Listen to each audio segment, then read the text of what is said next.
નમસ્કાર વિદ્યાર્થી મિત્રો, ચેપ્ટર 3 સંખ્યા સાથે રમત.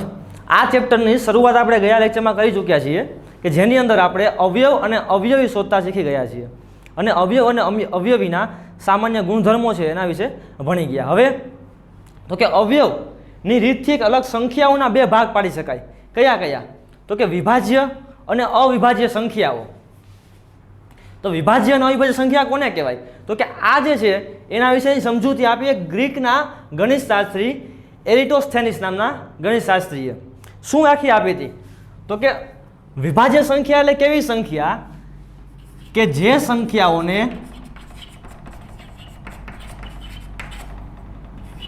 બે કરતા વધારે અવયવ હોય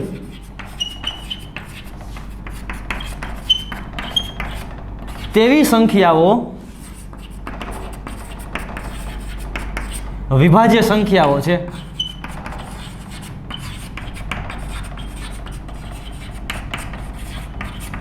અને અવિભાજ્ય સંખ્યાઓ એટલે કેવી સંખ્યા? જે સંખ્યાઓને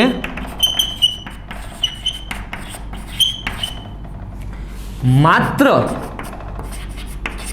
બે જ અવયવ હોય,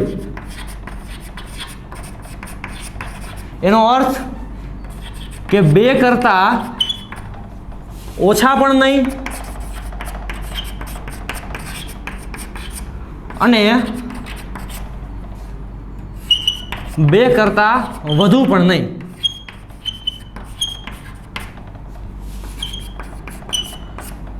તો તેવી સંખ્યાઓને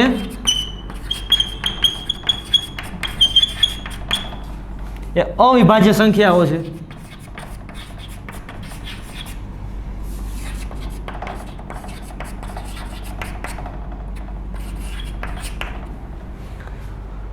તો જો વ્યાખ્યા સમજીએ આપણે કે વિભાજ્ય સંખ્યાઓ એટલે કેવી કે જે સંખ્યાને બે કરતા વધારે અવયવ હોય.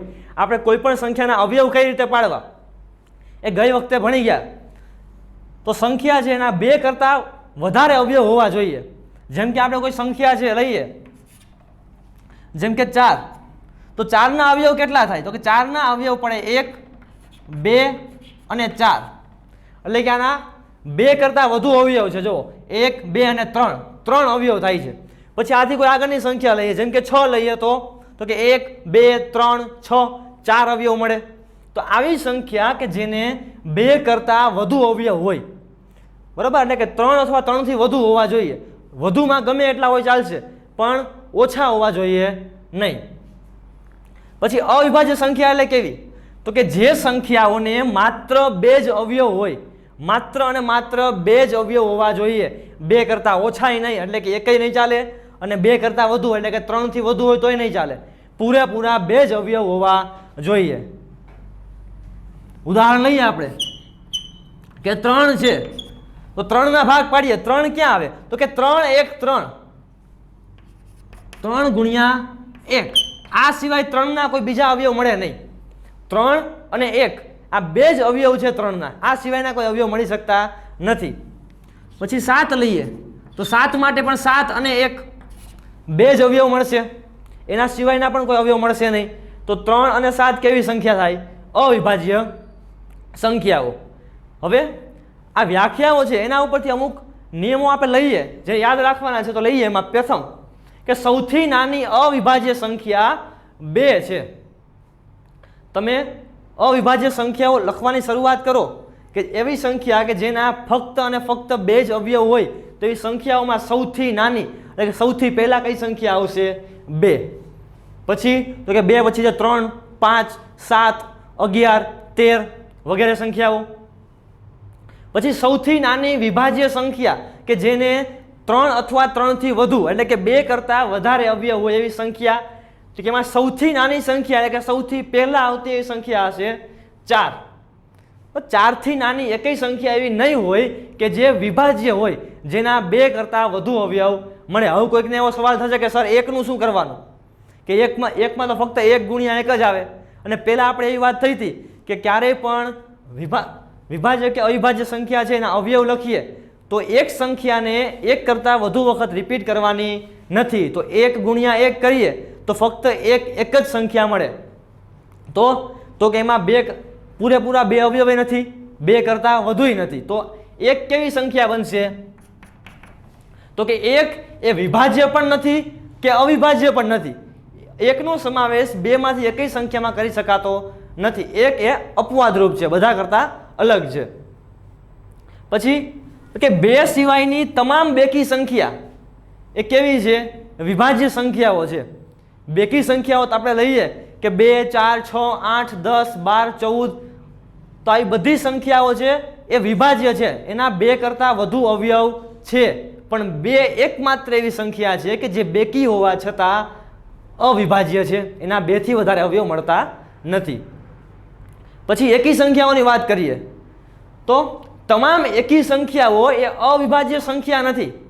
આપણે એકી સંખ્યાઓની વાત કરીએ કે 1, 3, 5, 7, 9, તો કે બધી અવિભાજ્ય ન કહેવાય, કારણ કે પહેલી જ સંખ્યા આપણે 1 ની વાત કરી કે 1 વિભાજ્ય કે અવિભાજ્ય એકેય પ્રકારની સંખ્યા નથી. પછી તો કે 3, 5, 7 અવિભાજ્ય છે, પણ વાત કરીએ 9 ની તો 9 ના ભાગ પડે છે, 3 ગુણ્યા 3 9 થાય. તો 9 પણ અવિભાજ્ય સંખ્યા કહેવાતી નથી.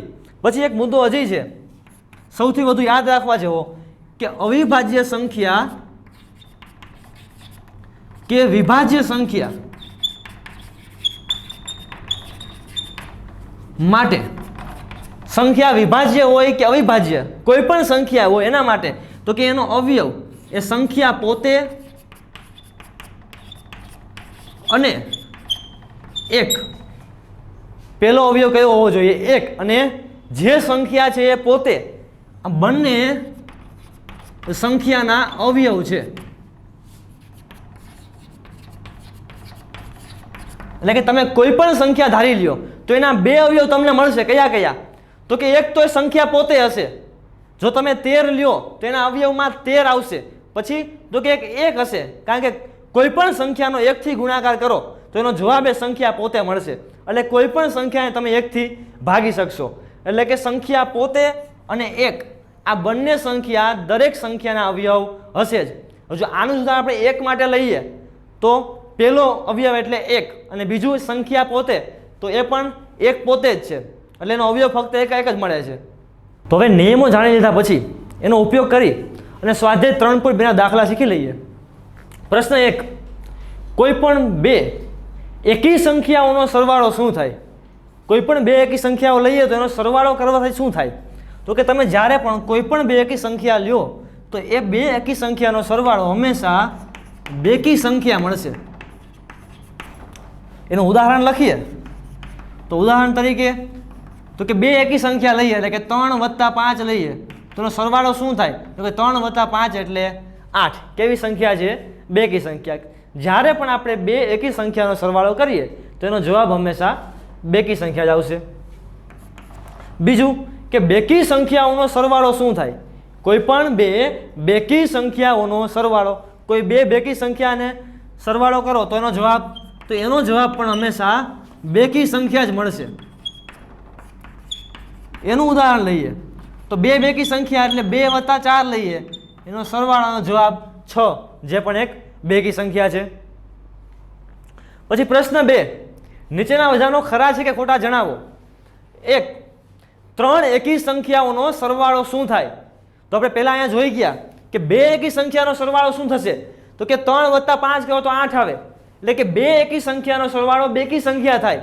પણ જો આની અંદર હજુ એક એકી સંખ્યા ઉમેરીએ, એટલે કે આની અંદર 1 ઉમેરી દઈએ તો શું આવશે? તો થઈ જશે 9. એટલે કે કોઈ પણ 3 એકી સંખ્યાનો સરવાળો કરો તો એ સંખ્યા કેવી આવે? તો કે એકી સંખ્યા આવે. પણ આપણને આમાં કીધેલું છે કે 3 એકી સંખ્યાનો સરવાળો બેકી સંખ્યા છે, તો આ વિધાન ખોટું છે. બી, 2 એકી સંખ્યા અને એક બેકી સંખ્યાનો સરવાળો એ બેકી સંખ્યા છે, તો પેલા 2 એકી સંખ્યાનો સરવાળો એટલે બેકી સંખ્યા. હવે એની અંદર એક બેકી સંખ્યા, એટલે કે પેલા 2 એકી સંખ્યાનો સરવાળો બેકી સંખ્યા. હવે જે બેકી સંખ્યા મળે છે એની અંદર આપણે ફરીથી બેકી સંખ્યા ઉમેરીએ એટલે કે 2 બેકી સંખ્યાનો સરવાળો એ બેકી સંખ્યા છે. તો કે હા, આ વિધાન સાચું છે. ત્યારબાદ સી, 3 એકી સંખ્યાનો ગુણાકાર એ એકી સંખ્યા છે. કોઈ પણ 3 એકી સંખ્યા લ્યો, આપણે લઈએ 1 3 અને 5, આનો ગુણાકાર કરીએ તો 1 3 3 અને 3 5 15, તો શું આવે જવાબ એનો? એકી સંખ્યા. તો આ વિધાન સાચું છે. ડી, જો બેકી સંખ્યાને 2 વડે ભાગવામાં આવે તો ભાગાકાર હંમેશા એકી સંખ્યા હોય. એટલે કે તમે કોઈ પણ બેકી સંખ્યાને લ્યો અને એનો 2 વડે ભાગાકાર કરો, એટલે કે 2 સરખા ભાગ કરો, તો એનો જવાબ એકી સંખ્યા આવે? ના. હવે આપણે એક ઉદાહરણ લઈએ કે 2 લઈએ, 2 ને 2 વડે ભાગીએ, જવાબ શું આવે? 1. 1 કેવી સંખ્યા છે? એકી સંખ્યા. બીજું ઉદાહરણ લઈએ 6, 6 ને 2 વડે ભાગીએ તો જવાબ શું આવશે? 3. એ પણ કેવી સંખ્યા છે? એકી સંખ્યા. પછી તો કે 4 લઈએ, 4 ના 2 ભાગ પાડીએ શું થાય? તો કે 4 ભાગ્યા 2 એટલે 2, અને 2 કેવી સંખ્યા છે? બેકી સંખ્યા. એ એકી સંખ્યા નથી. પછી 8 ના ભાગ પાડીએ તો 8 ભાગ્યા 2 4, અને એ પણ બેકી સંખ્યા છે. તો આપણું વિધાન ખોટું. ઈ, બધી અવિભાજ્ય સંખ્યા એ એકી સંખ્યા છે. તમામ અવિભાજ્ય સંખ્યાઓ જે છે એ બધી જ એકી સંખ્યા છે. સાચું કે ખોટું? તો કે ખોટું છે. કેમ? તો કે 2 એ સૌથી નાની અવિભાજ્ય સંખ્યા છે, એવું આપણે પહેલા ભણી ગયા. પણ 2 કેવી સંખ્યા છે? બેકી સંખ્યા છે. તો બધી અવિભાજ્ય સંખ્યા એકી સંખ્યા નથી. પછી એફ, અવિભાજ્ય સંખ્યાને અવયવ હોતો નથી. અવિભાજ્ય સંખ્યા એટલે શું? આપણે પહેલા વ્યાખ્યા ભણ્યા કે એવી સંખ્યા કે જેને માત્ર 2 જ અવયવ હોય, તો એને 2 અવયવ તો હોય જ, તો જ અવિભાજ્ય કહેવાય. તો આમાં કીધું છે કે એને અવયવ હોતા નથી. તો આ વિધાન કેવું છે? ખોટું. પછી જી, કે 2 અવિભાજ્ય સંખ્યાઓનો સરવાળો હંમેશા બેકી સંખ્યા મળે. કોઈ પણ 2 અવિભાજ્ય સંખ્યા લ્યો અને એનો સરવાળો કરો તો હંમેશા બેકી સંખ્યા મળે. તો આપણે લઈએ 1 અને 2 અવિભાજ્ય સંખ્યાઓ છે, તો 2 અને 3 લઈએ, બંને અવિભાજ્ય સંખ્યા છે. સરવાળો કરો 2 + 3 5, કેવી સંખ્યા છે? એકી સંખ્યા મળે છે. પણ આપણને કીધું છે બધી બેકી હોય, તો વિધાન ખોટું. પછી એચ, 2 એ એકમાત્ર બેકી અવિભાજ્ય સંખ્યા છે. 2 એ એવી સંખ્યા છે જે બેકી હોવા છતાં અવિભાજ્ય છે. હા, તો આપણે યાદ રાખવાની અંદર આ ભણી ગયા છીએ કે 2 એવી સંખ્યા છે જે બેકી પણ છે અને અવિભાજ્ય પણ છે. તો સાચું. બરાબર, કારણ કે 2 સિવાયની બધી સંખ્યા તમે લ્યો, જે બેકી સંખ્યા હોય તો એ વિભાજ્ય જ હોય. હવે આઈ, બધી બેકી સંખ્યા વિભાજ્ય સંખ્યા છે. જો ઉપરના વિધાન ઉપરથી આપણને ખબર પડી જાય. ઉપર શું હતું કે 2 એ એકમાત્ર બેકી અવિભાજ્ય સંખ્યા છે, એનો અર્થ કે બેકી હોવા છતાં અવિભાજ્ય છે. પણ નીચેનામાં શું કીધું છે કે બધી જ બેકી સંખ્યા વિભાજ્ય છે. તો એવું જરૂરી નથી કે જો સંખ્યા બેકી હોય તો વિભાજ્ય જ હોય, કારણ કે 2 પણ બેકી સંખ્યા છે છતાં પણ અવિભાજ્ય છે. એટલે વિધાન ખોટું. પછી જે 2 બેકી સંખ્યાનો ગુણાકાર હંમેશા બેકી સંખ્યા હોય. કોઈ પણ 2 બેકી સંખ્યા લો અને એનો ગુણાકાર કરો તો એનો જવાબ હંમેશા બેકી સંખ્યા મળે. જેમ કે લ્યો 2 અને 4, 2 બેકી સંખ્યા છે, તો 4 × 2 8, જવાબ પણ બેકી સંખ્યા જ આવશે. તો વિધાન સાચું છે. હવે પ્રશ્ન 3, 13 અને 31, 13 અને 31 એ બંને અવિભાજ્ય સંખ્યા છે. આ બંને સંખ્યાના અંક એટલે કે 1 અને 3, બંને સંખ્યામાં કયા કયા અંકો છે? 1 છે અને 3 છે. એકમાં 1 આગળ છે, બીજામાં પાછળ છે, પણ અંક તો 1 અને 3 જ છે. એ અંક સમાન છે. બરાબર, 13 અને 31 એવી અવિભાજ્ય સંખ્યાઓ છે જેના અંક સમાન છે. તો 1 થી 100 સુધીમાં આવી અવિભાજ્ય સંખ્યા કઈ કઈ છે એ આપણે લખવાની છે. તો પહેલી તો 13 અને 31 આપેલી છે. એના સિવાય તો કે 37 અને 73, 37 અને 73 આ પણ એવી સંખ્યા છે, બંને અવિભાજ્ય સંખ્યા છે, બંનેના અંક સમાન છે. 3 અને 7, 7 અને 3. પછી 79 અને 97, 79 અને 97 આ બંને પણ અવિભાજ્ય સંખ્યા છે અને બંનેના અંક પણ સમાન છે.